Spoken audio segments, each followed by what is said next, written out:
Let's start with something I liked in Lords of the Fallen, and that's blocking and wither damage.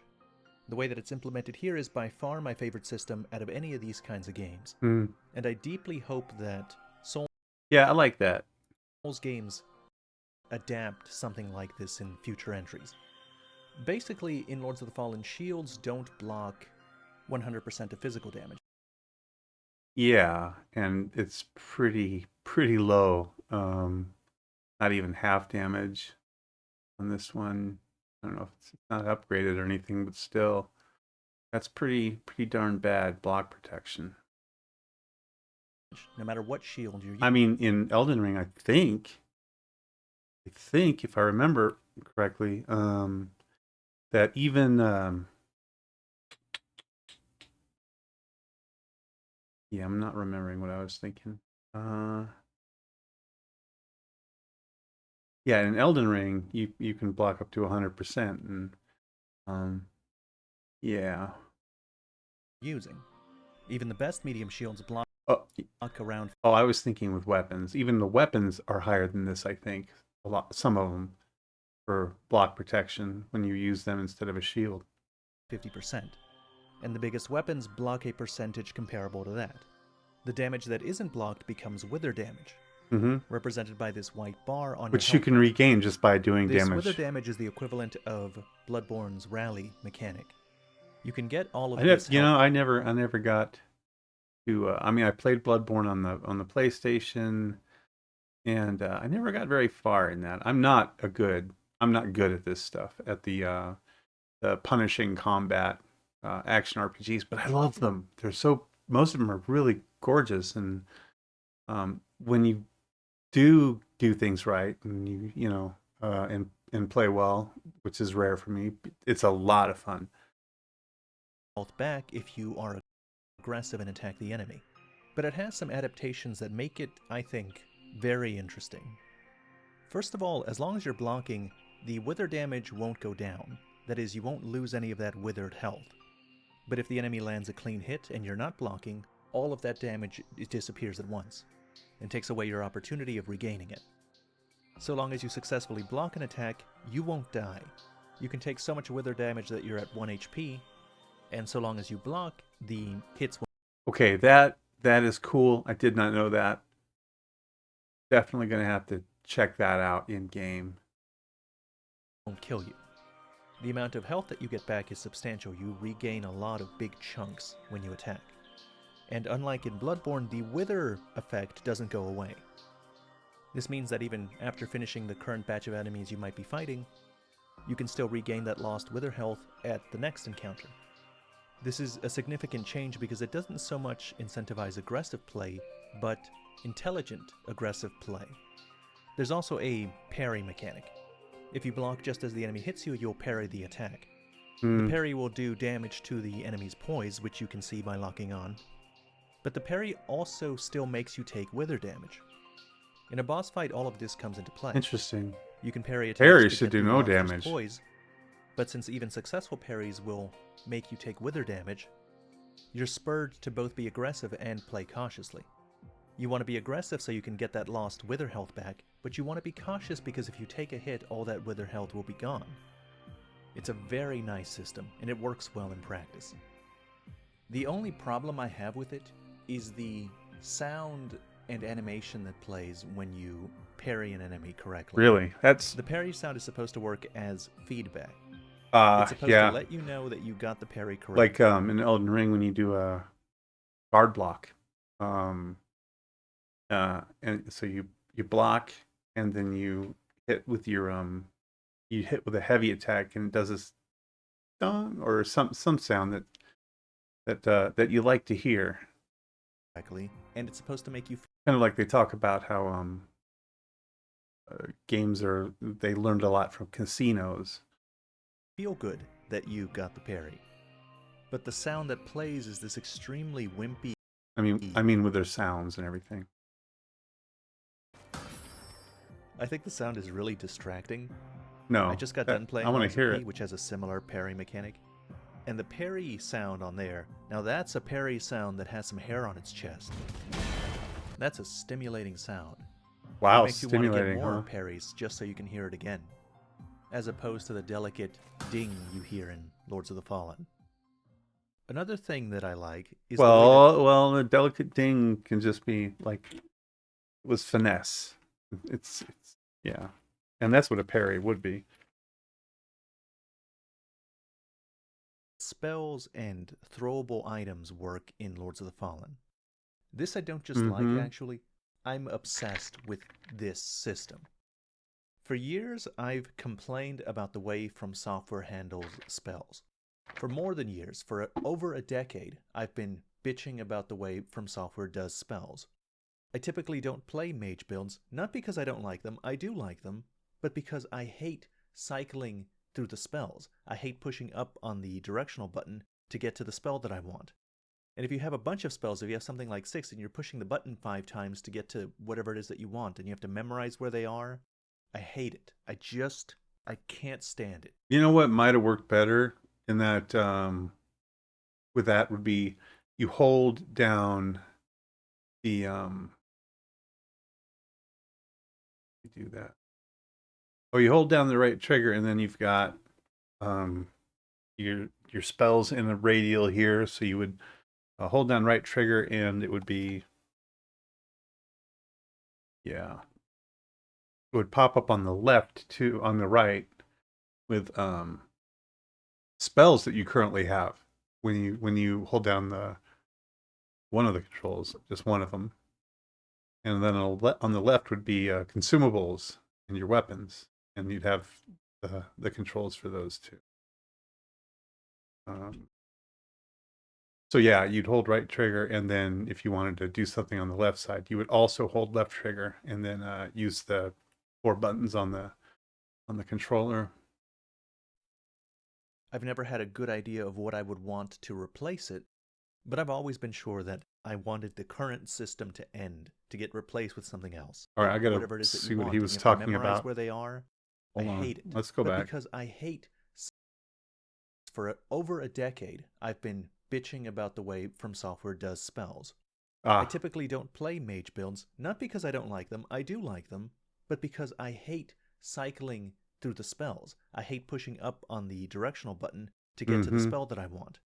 And if you have a bunch of spells, if you have something like 6 and you're pushing the button 5 times to get to whatever it is that you want, and you have to memorize where they are, Yeah, my way would I be hate it. 3 button presses I or 3 can't stand it. selections max, I've never had a good idea of what I would want to whether it replace was it, but I've consumable always and been sure weapons that I or wanted the current system to end, what's to the other get one? replaced with Spells. something else. In Lords of the Fallen, you equipped your spellcasting tool, and then you can equip your various spells and tie them to different buttons. So you hold down L2 and then push the button that corresponds with the spell that you want. And it's very seamless, it happens very quickly. Yeah, Lords see, of the that's Fallen isn't good. the first There one you to go. That's think up exactly what I of a was talking system about. like this. It's not Maybe I was just remembering the way this game does it. that unusual, Cause I like this. but I'm very enamored with it. I think it would work beautifully in Elden Ring. This is how I imagine it. Well, I hope From Software steals a lot of these ideas. Yeah. And yeah. Would work. You have a spell catalyst in your hand, and you can just tap its button and it would work normally. And in this way, it wouldn't inconvenience people that have gotten used to, slotting in 8 spells. Just looking at this Elden Ring footage, I love the game, but wow, is Lords of the Fallen so much better looking. I just wish that open world. It would be nice if yes, if there were loading screens, so that you can have different a better variety of like vegetation, trees, different kinds of trees, and just different environments. But if you're not going to have loading screens, then I don't know, they gotta. Hmm, yeah. But in Lords of the Fallen, you've got your loading screens, and the areas are all pretty. No, they're not all unique, but they're pretty unique. And mastered the skill of pushing the up directional button a bunch of times to get to the spell they want. But then, you could also hold down the catalyst button, and that would show you what spells you have hotkeyed to which buttons, and let you cast whichever ones you want in whatever order you want. I think it's a perfect system. It does not intrude on what is already there, and just adds more options to those of us that want them. Lords of the Fallen is like that in that it has a bunch of good ideas. Another example of its good ideas is that it lets you switch from one-handed to two-handed in the middle of a combo. So if you swing your sword one-handed, it'll do a series of animations depending on how many swings you're doing. And if you swing the same weapon two-handed, it'll do a series of different animations. The interesting thing is that it will hold your place. So if you're swinging your weapon one-handed and then you two-hand the weapon, your next swing will come out two-handed and it won't start it from the beginning. It will keep your place in the combo. Is that cheesing it? I don't know. I didn't completely understand what he said he was doing. Okay, that's enough positives for now. Let me talk about some of the things I don't like. The weapon swing speed is too fast. As a comparison, a straight sword in Lords of the Fallen will swing at around the speed of a dagger in Elden Ring. And all the weapons are like this. They're a whole category that is really faster fast. than what is normal. Very nice. Great swords are swung with the speed of katanas. Big colossal weapons are swung at the speed of claymores. And worst of all, these attacks don't really have any commitment to them. You can roll almost immediately. Good. One of the big things that popularized Dark Souls and the Souls formula in general is the commitment to attack. You swing your weapon, and then you're stuck in that animation. You cannot dodge out of the way. Okay, so why not just make a strategy game? Until the animation is completely through. And if you make a mistake and attack at the wrong moment, you're probably going to get hit as a result. That doesn't exist to the same degree in Lords of the Fallen. It is significantly less commitment-oriented. Attacks can be stringed together very quickly, and you can cancel out of them so fast and roll away that it looks like you're teleporting. There's very little delay, and there's no smooth transition. It's very frenetic. Now, I recognize that this is going to be a matter of some opinion. I saw people complaining about Lies of P having combat that they consider to be clunky.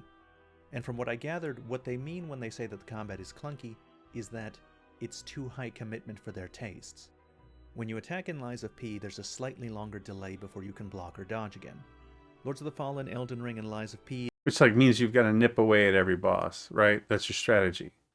Is you chip away at them, one or two swings at a time, and then you get the fuck out. ...exist on a spectrum, with Lies of P being a little bit slower than Elden Ring, and Lords of the Fallen being a lot faster. It'll certainly come down to preference, but for me, I don't like this level of low commitment at all. I think the combat is so manic it approaches hack and slash territory. It is territory I want to be in. Well, and it might be make part a of the game reason why with what you want. Aspects of the game are so bad. It might be negatively affecting them. For example, the levels have a huge amount of these worthless mob enemies everywhere. Worthless mob enemies. They often just feel endless. I have to assume one of the... Okay, but you're getting the little soul things from it, so there's incentive to do it, and you need those. That's like the core currency of the game. The reasons that they chose to put this many enemies in a level is because of the incredibly fast attack speed. You swing very fast, and the weapons for some reason have incredible forward momentum. You're teleporting like 2 feet in front of you every time you swing. You're not teleporting, it shows you taking the steps. Tons and tons of these enemies, and they're not hard, they're rarely ever hard, but there's a lot of them. And even though there's a lot of them, they don't vary very much. You very often see the exact same enemies, with occasionally you'll get a new enemy type, and that is usually an enemy type that was previously a boss, and the only change will be that its HP is bloated. And it's not just about the number, the placement of the enemies and the encounters that are designed for them, I think are also awful. There's so many times when an encounter will have 3 to 5 melee enemies attacking you, and then also 2 or more ranged enemies to bombard you at a distance at once. And much of the traversal requires that you go through Umbral. So if you do that, just add 5 or 10 other enemies that are around at all times. It's frustrating to the point that I just stopped clearing enemy groups at some point and would run past them. People do that you watch videos on Dark Souls and all of them. It's a common thing to just run past them, especially if you fought them once already. But then again, if you want to farm those the soul things, whatever they're called in this one. to get to where I was, and then maybe start clearing them again and explore around. But often, not even worth it, I felt. I would just run past that as well. That's notable because I've never done that before. In any of the Souls-likes that I've played, in any of the Souls games that I've played, I've never not cleared an area of enemies and explored quietly and carefully. That's like my favorite thing. I am a cautious, Roomba-like player that goes around in small semicircles until I'm sure that I've explored everything in the environment. Not so here. The entire game feels like Dark Souls 2 if you combined the Iron Keep and the Scholar of the First Sin edition, and you mix that in with Shrine of Amala, and then combined together you stretch out the experience for the duration of an entire game, that's what the levels feel like to me. They're miserable. And I have heard from people that like Lords of the Fallen that the level design is really good. And I think partially that's true if you interpret level design to mean very narrowly just the physical space. Then yeah, the physical space can be interesting in the way that it leads back into the central hub area, evoking memories from Dark Souls 1. But in the broadest sense, level design also takes into account how encounters are designed, how they're designed to be approached. And those are just god-awful. What? It's hard to appreciate the level design of the physical space I'm traversing. You know, that's the problem with calling games Souls-likes. And then you expect certain levels of difficulty, and it's not, it's its own thing. It is like Souls games, but it is different combat. Of picking up items and such, when the game is throwing an endless stream of bullshit at me. I constantly felt the incentive to just stop trying to explore and just run past it. Just run past everything. And that's not the feeling that good level design is supposed to evoke in your players. I also just hate how it looks. I don't have the talent to paint an articulate picture of what exactly I don't like about the visuals. But I think a lot of the areas are hideous. I have a hard time looking at them. And I mean that literally, like they give me a headache. There's no visual clarity in what I'm seeing. What? Everything seems to blend into each other. And it's not a graphical issue. When I look at something clearly, close up, I can tell that the graphics on it are fine. I just really hate the environments. I hate the way that they're colored. I hate the way they're styled. Okay. And it's strange because the enemy design is actually quite high. It's very good. And so is the armor design for the armor that you... Yes. Almost all of it is really good and high quality. It's a very stark contrast between how I feel about them to how I feel about the world they live in. Finally, the bosses. The bosses are a big disappointment to me. They are pitifully easy. Maybe as a consequence of the fast combat tempo that I described earlier. But the reason doesn't... You know what the thing... I think it's they don't psych you out, as they don't faint they don't feign attacks and then hit you like a second after you think they will, or half a second after you think they will. It's it's like the ones when the bosses they jump up into the air and you're like, oh, it's coming down, I'm gonna dodge out of the way, but no, it hovers in the air. The boss will hover in the air for like a second or two or whatever, and it's like this is you're making it more difficult in ridiculous ways. Doesn't matter. The fact is that these bosses are supposed to be the high note of a level. You know, I slog through these levels, which I thought that my wife and I played this game co-op, and we love it. It's definitely easier than any other game similar or that has similarities, but yeah. An eyesore. I carve my way through 100 of the same miserable enemy types, and then I finally get to the boss, and I consider myself fortunate if the attempts last longer than 10 minutes before I win. 10 minutes is a rarity.